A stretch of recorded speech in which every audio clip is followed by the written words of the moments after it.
Hey, it's your old friend Dan with Philosophical Fishing. How are you today? I hope that you're doing well. I hope that your healing journeys are going well. So this video is a little bit more for people who have maybe been off benzos for quite a few months or maybe even a year or more.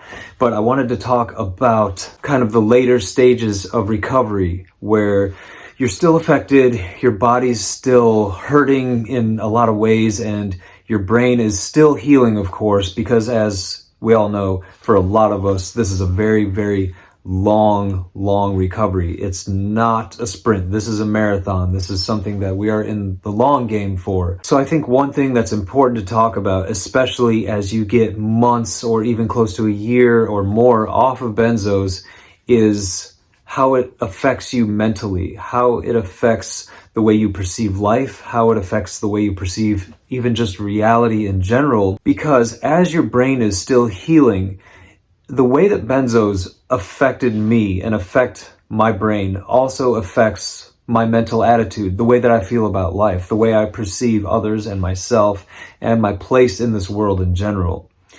And I still go through, I wouldn't say they're waves, I would say they're maybe mini waves, but I can go, a few years back to when I was 3, 4, 5 years off benzos, and I would still get sometimes significant waves. And anytime I would go through one of those periods where my nervous system would rev up and I would be in a wave, it affected the way I perceived life, just in general. And it affected me to the point to where when I was in a window, I was feeling great. I was feeling like hopeful, and maybe the benzo damage was finally gone and I could just move on with my life. And I was thinking clear. I was comprehending clear. I was speaking clear. Everything just felt right. And I would have this feeling of amazing clarity, only to be followed by some horrific wave that would just wash over me, and I would get brain lock. I would feel like my nervous system was just vibrating inside of my body, and it was so discouraging and like, holy shit, how is this happening again? I cannot stand this up and down roller coaster. It's insane. Those are the times when it's helpful to let yourself just be. Just let yourself exist in those moments and try not to figure out life.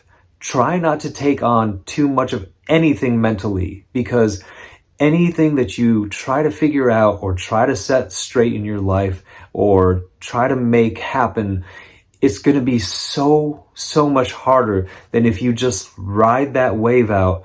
And then once you're past that wave, past that mental, emotional roller coaster, then try to revisit whatever it is that you need to tend to, and then try to move forward. I'm not saying completely put your life on hold either, because for many of us that's impossible. We have things that we have to tend to. We have kids, jobs, responsibilities. So we have to just do our best. All I'm saying is realize when you're going through a wave later on in your recovery journey after being off benzos, when you're going through that wave, try to go easy on yourself. Also, I know for me, more on the emotional side of riding out waves later on in the recovery journey, is I would go through these pretty deep depressions that would just come over me in the middle of a wave. And I wanted to try to dig, scratch, and claw my way out of it. And so I would incessantly go to the gym and I would push myself, often so hard, where I was trying to expel this negative energy from my body that I could feel was in there. And sometimes that's good. Sometimes exercise really is good to burn off the extra cortisol, to try to re-regulate our nervous systems, and just generally it's a healthy thing for us to do while we're in the recovery stage. But overdoing that, as I've talked about in other videos, is also not good. So sometimes just a light walk is good, or walking while listening to music, walking while meditating with your breath, focusing on somatic movements. One simple practice that I like to do was try to inhale every 5 steps, hold my breath for 2 steps, and then exhale for the next 5 steps.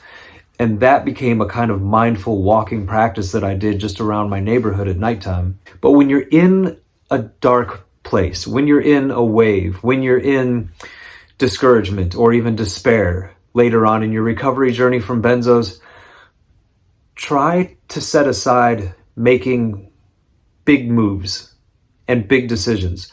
Try to see if you can set those things down and just set it aside. As one of my mentors says, put it on the shelf, Dan. Just take all that stuff that you're dealing with right now and try to put it on the shelf for right now and revisit it later when you're feeling better, when your mind is clear, and when you can have the mental capacity and the mental real estate to deal with those things. So in general, it's just about trying to go easy on yourself and knowing that you're still healing. Your nervous system is still trying to re-regulate, and that's the purpose of those waves. It's your body working on itself. So let yourself be in those moments as much as you can and focus on staying present. That's one of the biggest things that this whole journey has showed me, is just staying present as much as possible. The more you can stay grounded in the present moment, the better it's going to be for your healing. But the name of the game in a wave is just go easy on yourself. Just take it easy as much as you possibly can on yourself. If you have to do the bare minimum, do the bare minimum. And if you can't do the bare minimum and you just can lay down and rest, lay down and rest. Do whatever you have to do. This wave will pass. You will get better. You'll continue to heal. Don't give up. Just keep going. Just keep going. That's half the battle. If you just keep going, that's half the battle. The other half is just finding things that work for you as you go through this process. But I promise it'll get better. I promise. Everybody thinks that they're the worst. Everybody thinks that they're stuck, but you're not. You're not stuck. You're not stuck. Just keep going. I love you guys.